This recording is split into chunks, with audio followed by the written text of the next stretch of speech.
وَيَرْزُقُهُ مِنْ حَيْثُ لَا يَحْتَسِبُ، وہ وہاں سے دیتا ہے جہاں سے بندے کو گمان بھی نہیں ہوتا۔ تو توکل اللہ پر قائم کیجئے گا، کاروبار ضرور کیجئے گا۔ توکل یہ ہے کہ آپ وہ کام ضرور کریں لیکن کہیں کہ یہ میرے کام کا نتیجہ نہیں مجھے مل رہا، یہ میرے اللہ کا فضل مجھے مل رہا ہے، تو پھر دیکھنا کہ اللہ تعالیٰ کیسے راستے کھولتا ہے۔ تو جب انسان اللہ کے فضل پر توکل قائم کر لیتا ہے تو پھر کام کاج ضرور کرتا ہے لیکن اس کی زندگی کی جو ٹینشن ہے وہ ختم ہو جاتی ہے۔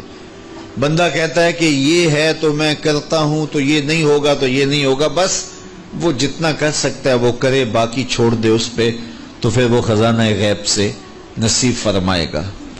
اچھا، حضور علیہ السلام نے ایک اور چیز ارشاد فرمائی، بلکہ اپنی امت کے لیے دعا دی، اللہم بارک لامتی فی بکورہا، اے اللہ میری امت کے لیے صبحوں میں برکتیں ڈال دے۔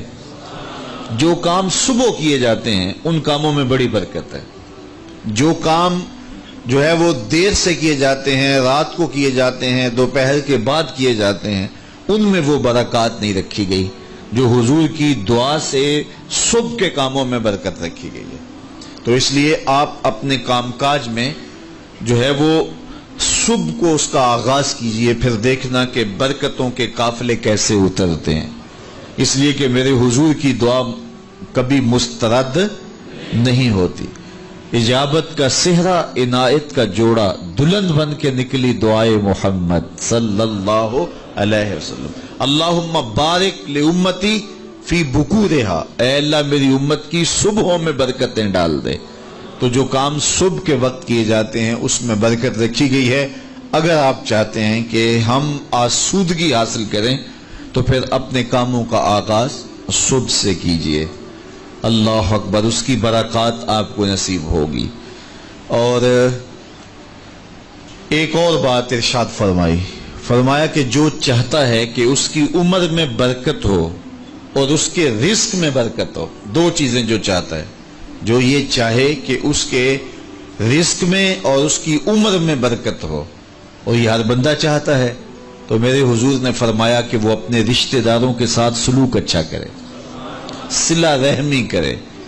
بعض اوقات ہوتا ہے کہ وہ رشتہ داروں کا رویہ اچھا نہیں ہوتا۔ میں آپ کو بتاؤں کہ سب سے بہتر صدقہ کون سا ہے؟ سب سے بہتر صدقہ وہ ہے جو ناراض مفلس رشتہ دار کو دیا جائے، سب سے افضل صدقہ، چونکہ اس میں نفس شامل نہیں ہوگا۔ بندہ کہے گا آپ شریکوں کو دیں، یہ پہلے ہمارے مخالف اور کھڑے ہو جائیں گے، لیکن وہ کسی وجہ سے وہ ہو مجبور گئے، مفلس ہو گئے، تو جو مفلس مجبور ناراض رشتہ داروں کو صدقہ دیا جائے، اس میں نفس درمیان میں کھڑا نہیں ہوتا، تو وہ صدقہ اللہ کو بڑا محبوب ہے اور وہ سیدھا سیدھا قبول ہوتا ہے۔ تو جو یہ چاہے کہ میری عمر زیادہ ہو اور میرے رزق میں برکتیں ہوں، تو میرے حضور نے ارشاد فرمایا کہ وہ کیا کرے، وہ اپنے رشتہ داروں کے ساتھ اچھا سلوک کرے۔ صلہ رحمی کی تلقین کی گئی، اس سے آسودگی بھی نصیب ہوتی ہے اور یہ ایک اچھے معاشرے کی تشکیل کی ضمانت بھی ہے، اور اس سے رزق اور عمر میں برکتیں بھی نصیب ہوتی ہیں۔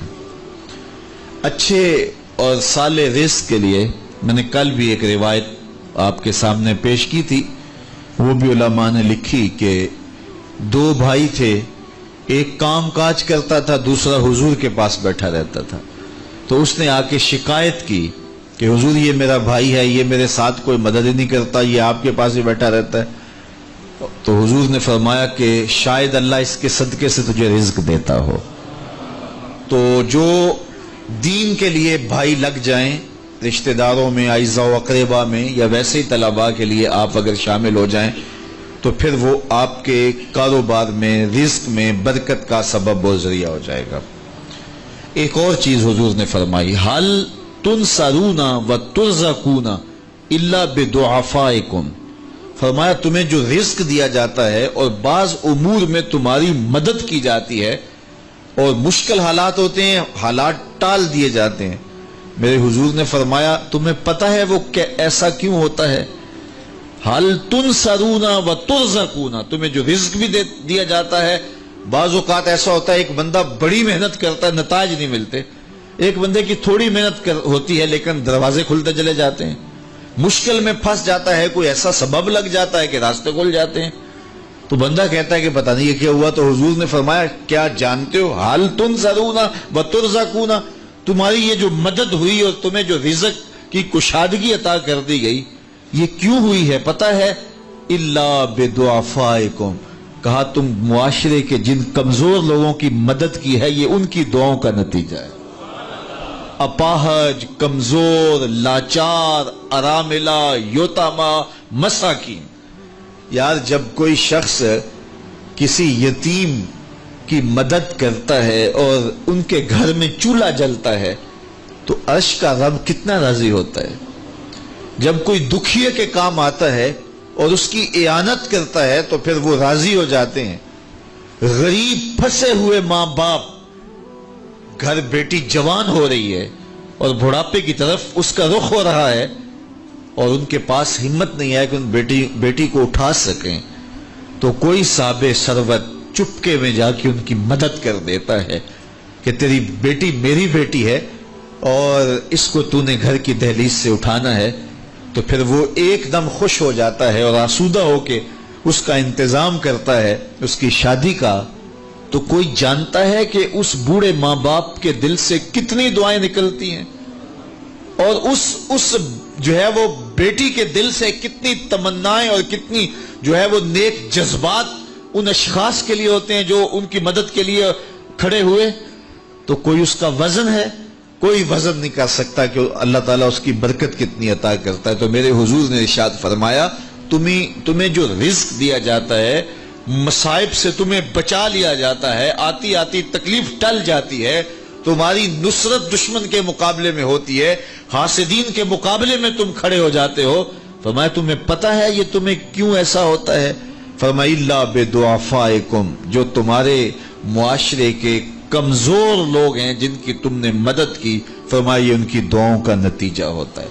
ان کے اٹھے ہوئے ہاتھ اللہ کبھی خالی نہیں موڑتا ہے. اس لیے لاچار لوگوں کی، دکھی لوگوں کی، بے بس اور بے آسرا لوگوں کی مدد کے لیے کھڑے ہو جایا کرو. وہ کسی نے کہا تھا کہ بڑوں کی بڑی بڑی خدمتوں سے وہ سکون نہیں ملتا جو چھوٹے چھوٹے لوگوں کی چھوٹی چھوٹی خدمتوں سے مل جاتا ہے.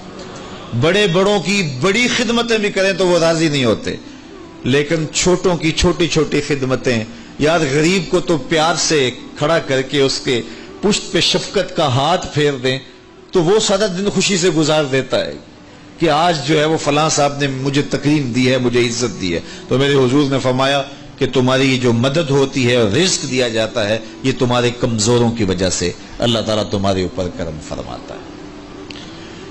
اچھا، ایک اور ذریعہ رزق کے اضافے کا حضرت عبداللہ ابن مسعود رضی اللہ تعالی عنہ کی مرویات سے. یہ حضرت عبداللہ ابن مسعود جلیل القدر صحابی ہیں. ان کے ہاں بیٹیاں ہی بیٹیاں تھیں. اچھا، جب ان کا آخری وقت آیا اور یہ بڑے سخت بیمار ہو گئے تو نزع کی سی کیفیت طاری ہو گئی تو حضرت عثمان غنی رضی اللہ تعالیٰ عنہ ان کا حال پوچھنے آئے. تو جب حال پوچھا، بیٹھے، گفتگو ہوئی، واپس چلنے لگے تو حضرت عثمان غنی نے اشرفیوں کی 2 تھیلیاں نکال کے حضرت عبداللہ ابن مسعود کو پیش کی. تو انہوں نے کہا کہ مجھے تو اس کی ضرورت نہیں ہے، میں تو اس دنیا سے جا رہا ہوں، تو یہ مجھے کیوں دے رہے ہیں؟ تو حضرت عثمان نے کہا کہ یہ آپ کی بیٹیوں کے لیے، چونکہ آپ کی بیٹیاں ہی بیٹیاں ہیں تو یہ میں ان کے لیے پیش کر رہا ہوں. آپ کو تو واقعی ضرورت نہیں، دنیا سے جا رہے ہیں، تو یہ ان کے لیے ہے.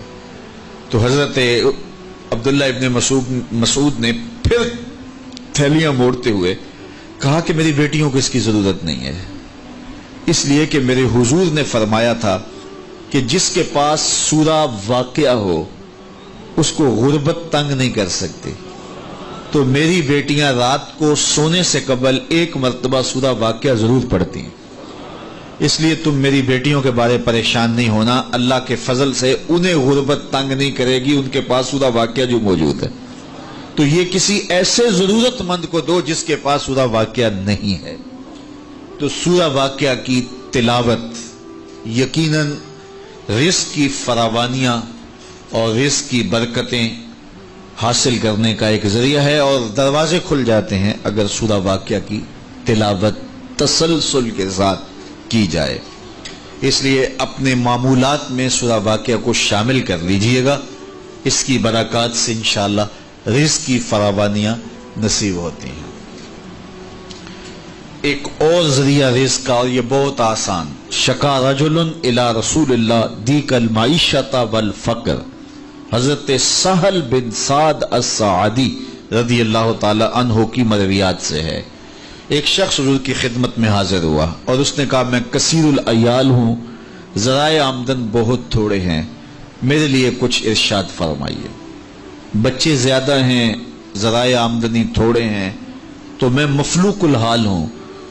تو اس نے اپنے فقر کا، اپنی غربت کا حضور کے سامنے قضیہ رکھا۔ شکا رجل الی رسول اللہ دیک المعیشۃ والفقر۔ آقا کریم نے اس کو جو وظیفہ بتایا وہ بالکل آسان ہے، آپ سب کو پہلے یاد ہے، لیکن اس پہ عمل کرنے شروع۔ قال اذا دخلت الدار فسلم علی، کہا جب گھر جائے تو گھر میں داخل ہونے لگے تو گھر والوں کو السلام علیکم کہہ دیا کرو۔ یہ وظیفہ شروع کر لو کہ جب بھی گھر جاؤ السلام علیکم۔